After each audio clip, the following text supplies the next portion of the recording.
Hi ನಮಸ್ತೆ ಎಲ್ರಿಗೂ. ಇವತ್ತು ನಾವೊಂದು ಸೈಡ್ ಡಿಶ್ ಮಾಡೋಣ. ಅಂದರೆ ಅನ್ನ ರಸಂ, ಅನ್ನ ಸಾಂಬಾರ್ ಅಥವಾ ಅನ್ನ ಬೇಳೆ ಸಾರು ಇಂಥದಕ್ಕೆಲ್ಲ ಈ ಸೈಡ್ ಡಿಶ್ ತುಂಬ ಚೆನ್ನಾಗಿರುತ್ತೆ. ಬದನೆಕಾಯಿ ಫ್ರೈ ಅಂದರೆ ಎಗ್ ಪ್ಲಾಂಟ್ ಅಂತ ಏನು ಹೇಳ್ತೀವಿ, ಅದರಿಂದ ನಾವು ಒಂದು ಫ್ರೈ ಹೇಗೆ ಮಾಡೋದು ತವಾ ಫ್ರೈ ಅಂತ ನೋಡೋಣ. ಇದನ್ನ ಯೂಶ್ವಲಿ ಮದುವೆ ಮನೆಗಳಲ್ಲೂ ಮಾಡ್ತಾರೆ. ನಾವು ಇದನ್ನು ಸಿಂಪಲ್ಲಾಗಿ ತವಾ ಮೇಲೆ ಹೇಗೆ ಮಾಡೋದಂತ ನೋಡ್ಕೊಳ್ಳೋಣ. ಫಸ್ಟ್ ಒಂದು 3 ಸ್ಪೂನ್ ಕಡಲೆ ಹಿಟ್ಟು ತೊಗೊಂಡಿದ್ದೀನಿ. ಅದಕ್ಕೊಂಚೂರು ಜೀರಿಗೆ ಪೌಡರು, ಹಾಗೆ ಅಚ್ಕಾರದ ಪುಡಿ, ನಿಮಗೆ ಖಾರ ಎಷ್ಟು ಬೇಕಾಗುತ್ತೆ ಅಷ್ಟನ್ನು ಹಾಕ್ಕೊಳ್ಳಿ. ಅದ್ರ ಜೊತೆಗೆ ಚೂರು ಮೆಣಸಿನ ಪುಡಿ ಮತ್ತು ಗರಂ ಮಸಾಲ, ಓಂ ಕಾಳು ಒಂಚೂರು ಹಾಕಿದ್ದೀನಿ. ಓಂ ಕಾಳು, ಸೋಂಪು ಏನು ಬೇಕಾದರೂ ಹಾಕಿ ನಿಮ್ಗೆ ಯಾವ್ದು ಇಷ್ಟ ಆಗುತ್ತೆ ಅದು. ಇಷ್ಟನ್ನು ಹಾಕಿ ನೀಟಾಗಿ ಡ್ರೈ ಮಿಕ್ಸ್ ಮಾಡ್ಕೊಳ್ಳೋಣ. ಇದೇನು ನೀರು ಹಾಕೋ ಅವಶ್ಯಕತೆ ಇಲ್ಲ, ಬಿಕಾಸ್ ಬದನೆಕಾಯಲ್ಲೇ ನೀರಾಂಶ ಇರೋದ್ರಿಂದ ಇದನ್ನು ಹಾಕಿದ್ರೆ ಅದು ನೀಟಾಗಿ ಎಳ್ಕೊಳ್ಳುತ್ತೆ ಮಸಾಲ. ಖಾರ ಕಡಿಮೆ ಆಗಿದ್ದು ಹಾಗಾಗಿ ಮತ್ತೆ ಸ್ವಲ್ಪ ಉಪ್ಪು ಖಾರ ಹಾಕ್ಕೊಂಡೆ. ಇವಾಗ ಈ ದುಂಡು ಬದನೆಕಾಯಿ ಏನಿದೆ, ಎಗ್ ಪ್ಲಾಂಟ್ ಅಂತ ಏನು ಹೇಳ್ತೀವಿ, ಅದನ್ನ ತೊಗೊಳ್ಳೋಣ. ತೊಗೊಂಡು ನೀಟಾಗಿ ಚಿಕ್ಕದಾಗಿ ಸ್ಲೈಸ್ ಮಾಡ್ಕೊಳ್ಳೋಣ. ನಾನು ಮರ್ತುಬಿಟ್ಟಿದ್ದೆ ನಿಮಗೆ ಹಚ್ಚಿ ತೋರಿಸೋದು, ಹಾಗಾಗಿ ಇಲ್ಲೊಂದು ಸ್ಯಾಂಪಲ್ ತೋರಿಸ್ತಾ ಇದ್ದೀನಿ.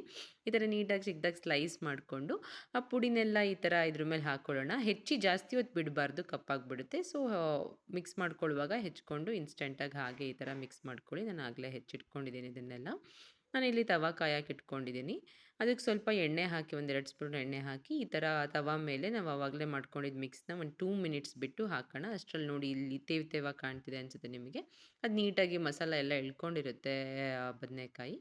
ಸೊ ಇವಾಗ ನೀಟಾಗಿ ಇದಕ್ಕೆ ಒಂದು ಕಡೆ ಮುಚ್ಚಿ ಬೇಯಿಸ್ಬೋದು. ನಾನಿಲ್ಲಿ ಇನ್ನೊಂದು ಸ್ವಲ್ಪ ಎಣ್ಣೆ ಹಾಕ್ಕೊಂಡು ಒಂದು ಕಡೆ ನೀಟಾಗಿ ಬೆಂದಾದ್ಮೇಲೆ ಇವಾಗ ಇನ್ನೊಂದು ಕಡೆಗೆ ಮಗ್ಚಾಕ್ಕೊತೀನಿ.